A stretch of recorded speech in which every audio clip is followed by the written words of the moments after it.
What's up, guys? Welcome back to FACCI'S Horror Movies and More.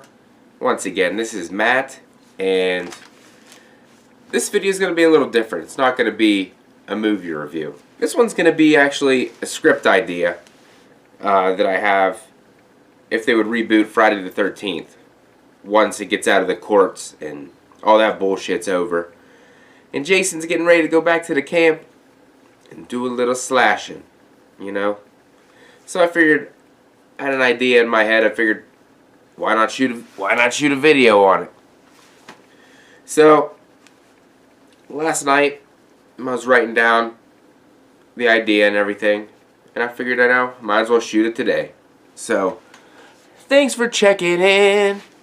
No, but seriously, you're gonna probably see me looking down a little bit, but that's only because I literally got 4 pages of notes last night that I took, and I ain't quite able to memorize everything on this page.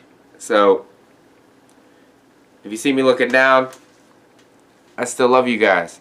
I do. But I gotta read. Alright. So it's gonna start like this. None of the old dates from the old movie are in this script that this idea for a script that I made. So the dates are gonna be way different than the previous ones in the movies. So don't think that I'm hating on the other movies or anything. This will have nothing to do with them except for the characters. And the story's going to be similar but a little bit different as well. So I'm going to go ahead and start off. I was going to have Pamela Voorhees. She was actually going to be born in 1950. And she's going to get knocked up when she's 16 years old. And she's going to give birth to a son. His name is going to be, I'm sure you know, Jason Voorhees. And he'll be born on June 13th, 1966. She got knocked up at camp, actually. So that's kind of ironic in this script. But she hid Jason. Nobody knew that she even had a kid. Because she was at the camp that summer, she got knocked up. You know, they go home for the school year and everything. She was pregnant that entire time, so the campers at her camp never knew that she was pregnant. So she was able to hide Jason from everybody. Family disowned Pamela, so she raised Jason in the woods in a shack around Camp Crystal Lake. So he's always been isolated from the world. He's a functional boy, however, he does have facial deformities, and he is very slow. He's not as intelligent as normal people, so he's a little slower. It just takes a little longer to do things, to think. Sometimes act on impulse instead of even thinking at all. He just does. Time goes by. Sorry, guys. Pamela is she's the head counselor at Camp Crystal Lake in this one. Jason has grown up to be, he's 12 years old now. It's 1966. 12 years later, it's actually 1978 now. I know what you're thinking. Oh, it's like Halloween. No, it's on Halloween. It's just that's just when the dates of the years happen to be 1978. So she was a head counselor. Jason was a camper there, actually, but nobody knew that Jason was her son.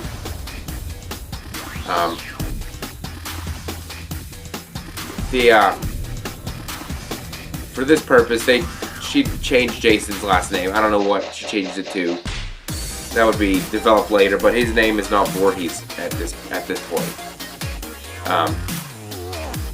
So that he'd be able to be hidden, so they wouldn't know that was his mother or anything like that.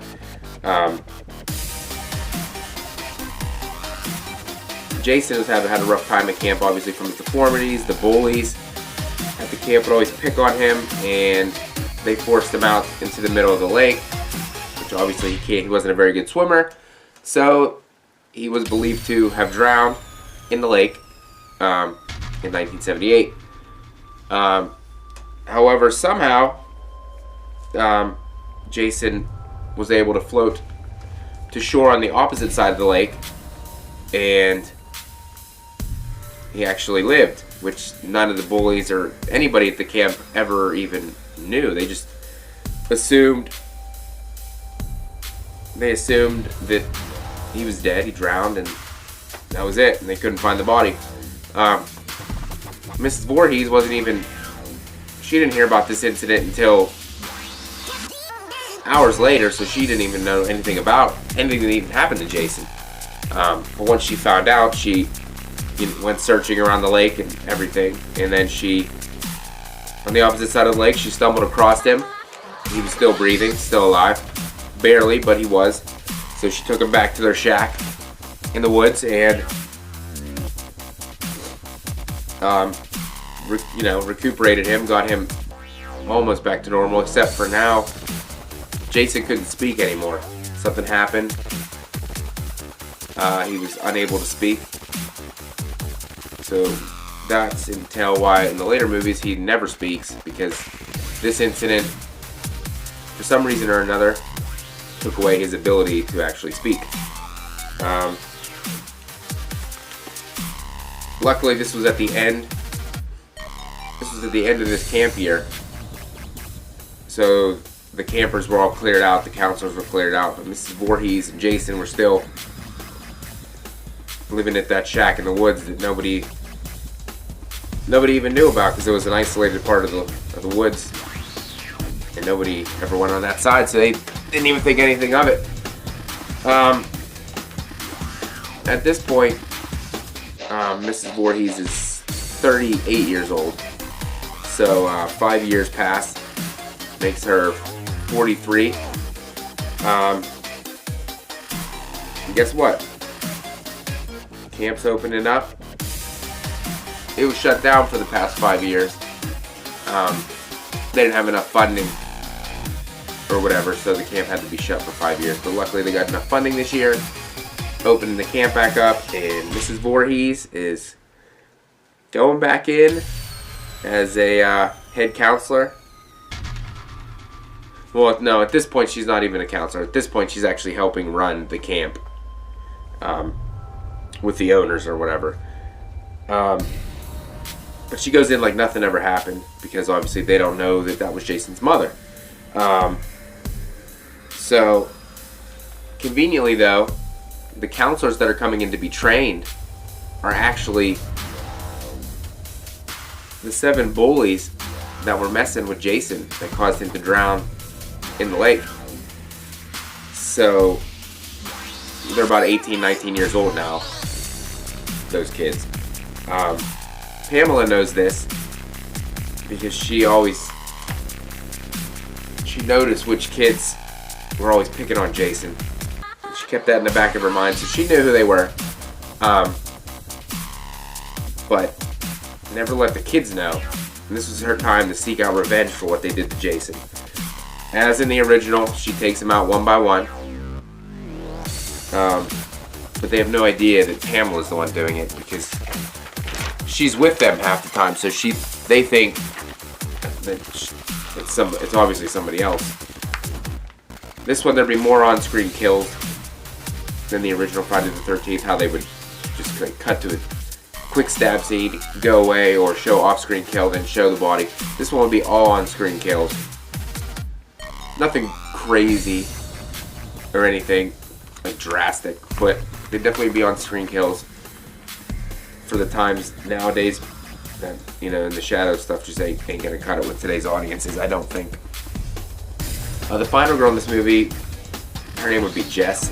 She was the main reason that Jason got lured onto the dock when he was 12, because he had a crush on her, so she lured him out there. Then the other kids just came up and bullied him, and then he fell in the lake, and then, believed to be drowned.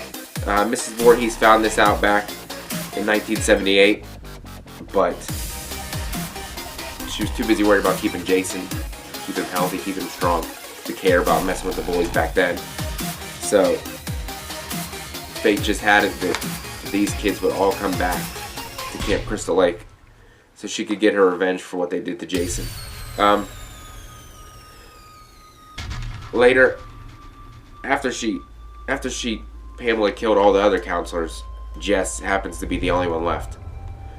And she starts to go into her crazy madness, and she explains to Jess about Jason, and that Jason was actually her son. His name was actually Jason Voorhees, and it was actually his birthday today, which would have been June 13th, 1983. And Jess is just obviously would be in shock because she didn't even realize that Mrs. Voorhees had a kid, and then her kid actually turned out to be the kid that they assumed was dead. And explains that Jess tried to take Jason from her, and that's why she had to make all the counselors pay for what they've done to Jason, just like in the original.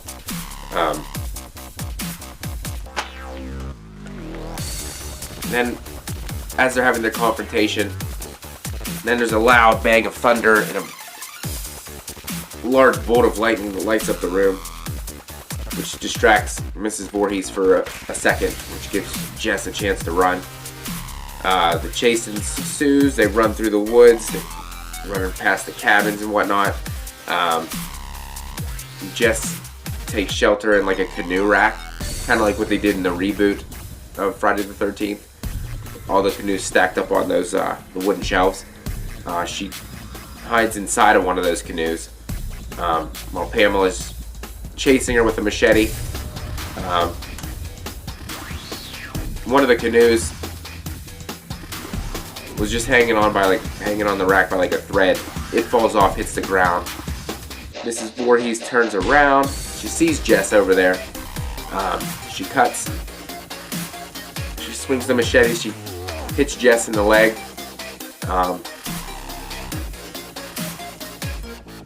Then Mrs. Voorhees tackles Jess to the ground. The struggle occurs kind of like in the original. Jess knees Mrs. Voorhees in the stomach to get Mrs. Voorhees a little bit on the ground, wounded and everything.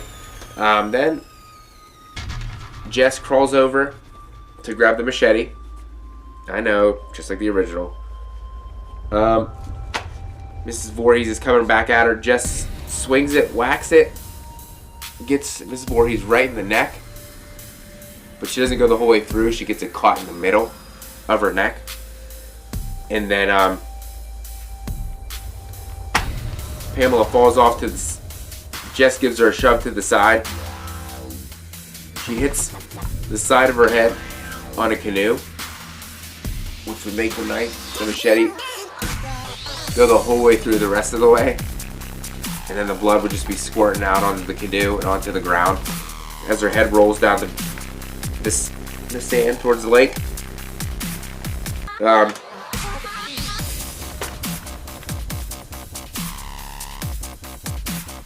Whenever they start playing that, like the music, like everything's okay and everything, and then the camera will zoom back towards the trees.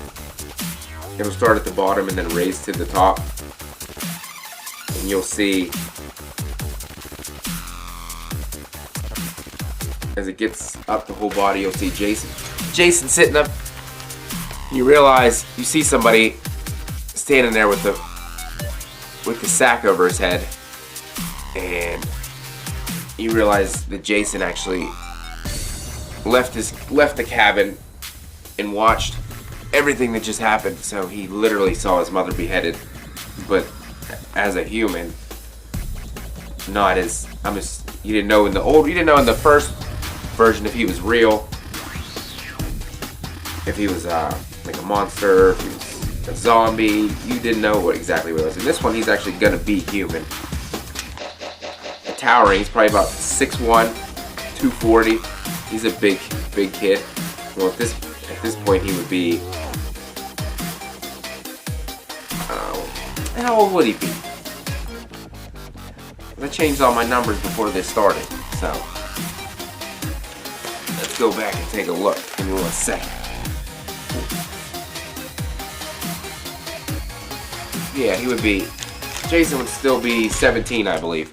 So he'd be 17, but he was abnormally large for a 17-year-old. And once the camera shows him,